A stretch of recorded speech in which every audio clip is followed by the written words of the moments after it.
Hi, இன்னைக்கான வீடியோல நம்ம ஹிம் அதை வச்சு சில சென்டென்ஸ் பார்க்கலாமா?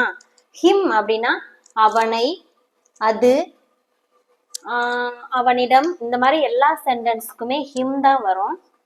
நீங்க தன்னுடன் அப்படின்னாலே அவனுடன் அப்படின்னு தான். இப்ப பார்க்கலாமா? நான் நேற்று அவனை மளிகை கடையில் பார்த்தேன். பார்த்தேன்ங்கிற சென்டென்ஸை பாருங்க, பாஸ்ட்ல இருக்கா? சோ இது ஒரு பாஸ்ட் டென்ஸ். நான் யாரு அப்படின்னா நான், அப்போ ஐ. பார்க்கிறதுக்கு சி அப்படின்னு அர்த்தம். இது பாஸ்ட்ல இருக்கனால சா, சியோட பாஸ்ட் சா. அவனை யார பார்த்தாங்களாம்? அவனை. அப்போ அவனைனா என்ன? ஹிம். இந்த ஹிம் வச்சுதான் அப்ப நான் எல்லா சென்டென்ஸுமே பார்க்க போறோம். ஐ சா ஹிம். எங்க பார்த்தாங்க? மளிகை கடையில்.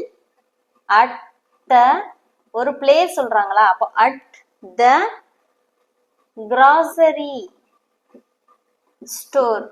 மளிகை கடைனா grocery store. yesterday நேற்று பார்த்தேன் அப்படி சொல்லும்போது yesterday. I saw him at the grocery store yesterday. Next பாருங்க, நான் அவனிடம் ப்ராஜெக்ட் பற்றி பேச வேண்டும். ப்ராஜெக்ட் பத்தி பேசணும். ப்ராஜெக்ட்னா ஏதாவது ஒரு திட்டம்னு வச்சுக்கிறோங்க, அதை பத்தி பேசணும் அப்படின்னு சொல்றாங்க. ஐ நான் யாரு அப்படின்னா நான் என்ன பண்ணணுமா? பேசணும் அப்படின்னு சொல்றாங்க. ஐ வாண்ட் டு டாக் அப்படின்னு சொல்லலாம், இல்லைன்னா ஐ நீட் டு டாக் அப்படின்னு சொல்லலாம். இன்னைக்கு நம்ம ஐ நீட் டு டாக்னு வச்சுக்கலாம், வாண்ட்டும் சொல்லலாம், எது வேணாலும் சொல்லிக்கலாம். ஐ நீட் டு டாக், நான் பேச வேண்டும். யார்கிட்ட? அவனிடம் அப்படின்றதா. I want to talk to him, இல்லைன்னா I need to talk to him, நான் அவனிடம் பேச வேண்டும். எதை பத்தி? ப்ராஜெக்ட் பத்தி பேசணுமா? ப்ராஜெக்ட் பற்றி, பற்றினா என்ன? About, about the project. I need to talk to him about the project. நான் அவனை பார்த்தபோது சோர்வாக இருந்தான். இது past tense. சோர்வாக இருந்தான், அவனை பார்த்தபோது அவன் சோர்வாக இருந்தான் அப்படின்னு சொல்றாங்க. நான் அவனை பார்த்தபோது, போது அப்படின்னா என்ன சொல்லுவோம்? when. நான் ஐ, நான் ஐ. சியோட பாஸ்ட் சா.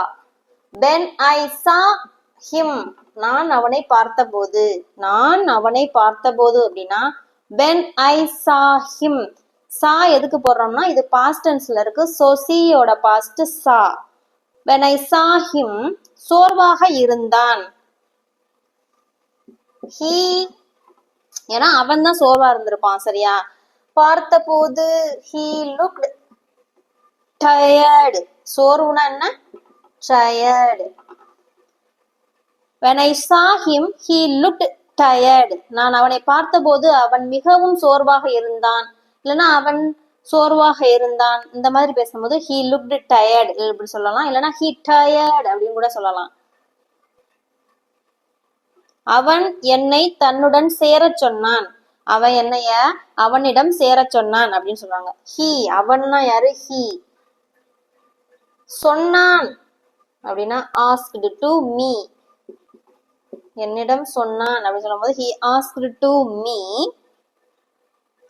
தன்னுடன் சேர சொல்றது அப்படின்னா join. me to, he asked me to join him. அவன்கிட்ட சேர சொன்னான், தன்னுடன் சேர சொன்னான் அப்படின்னா he asked to me. அவன் என்னுடன் சொன்னான், join him, என்னுடன் சேரு அப்படின்னு சொன்னான். இது எல்லாமே him வச்சுதான். நான் இன்று அவனை பார்க்கல, பார்க்கவில்லை அப்படின்னு சொல்றாங்க. இன்று அப்படின்னா டுடே அப்படின்னு தெரியும். இப்போ வாங்க எழுதலாம். நான் அப்படின்னா ஐ, பார்க்கல அப்படின்னா நெகட்டிவா சொல்றாங்களா? அப்போ டிட் நாட் சி. சீனா பார்க்கிறது தானே, பார்க்கல சொல்லும் போது did not C. I did not C. யார? அவனை தானே பார்க்கல. So I did not C அவனை அப்படின்னு சொல்லும் போது ஹிம் அப்படின்னு போடணும். I did not see him. என்னைக்கு பார்க்கல, இன்னைக்கு பார்க்கல. So today. I did not see him today. இங்க did not யூஸ் பண்றோம். பார்க்கல அப்படின்னு சொல்லும்போது இன்றுக்கு டுடே, நான் அப்படின்னா I, அவனை அப்படின்னா him. நெக்ஸ்ட் ஒன் பாருங்க. அவள் அவனுக்கு ஒரு புத்தகத்தை கொடுத்தாள். சி, அவள் அப்படின்னா சி என்ன செஞ்சால்னா கொடுத்தாள் அப்படின்னு இருக்கு. கொடுத்தாள் அப்படின்னா பாஸ்ட்ல இருக்கா, அப்போ கொடுக்கறதுக்கு கிவ், கொடுத்தாள் அப்படின்னு சொல்லும் போது கேவ். அவனுக்கு அப்படி சொல்லும் போது டு ஹிம்.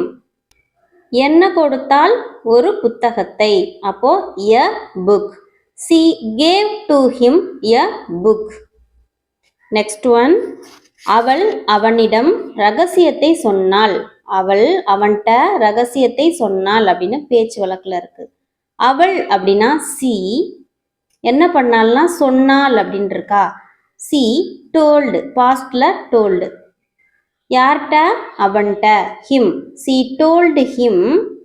என்ன சொல்றாங்கன்னா ஒரு ரகசியத்தை தான் சொல்றாங்க. ரகசியம் அப்படின்னா என்ன இங்கிலீஷ்ல, சீக்ரெட். அப்போ த சீக்ரெட். அவள் அவன்கிட்ட ரகசியத்தை சொன்னாள். C told him the secret. அவள் அப்படின்னா சி, அவன்கிட்ட அப்படின்னு சொல்லும் போது ஹிம். நெக்ஸ்ட் பாருங்க. அவன்கிட்ட பேசாத, நெகட்டிவா சொல்றாங்க. அவன்கிட்ட பேசு அப்படின்னு சொல்லும்போது என்ன சொல்லுவோம், டாக் டு ஹிம் அப்படின்னு சொல்லுவோமா. அப்போ பேசாத அப்படின்னு நெகட்டிவா சொல்லும்போது don't talk to him. First இங்கிலீஷ்ல பேசாத அப்படின்னா டோன்ட் டாக் டு அப்படி சொல்லுவோமா. அவன்கிட்ட பேசாத அப்படின்னு சொல்லும்போது டோன்ட் டாக் டு ஹிம். உங்களுக்கான ஹோம்வொர்க். நான் அவனை நேற்று இரவு கடற்கரையில் பார்த்தேன். இது ஹிம் வச்சுதான், ஏன்னா அவனை அப்படின்னு இருக்குல்ல. நான் கொடுத்த சென்டென்ஸ் எல்லாமே ஹிம் வச்சுதான் சென்டென்ஸ் மேக் பண்ணணும். அதே மாதிரி இதுவும் ஹிம் தான். இந்த விடையை நீங்க கமெண்ட் பண்ணுங்க. இந்த வீடியோ பிடிச்சிருந்தா மறக்காம லைக் பண்ணிருங்க. தேங்க்யூ.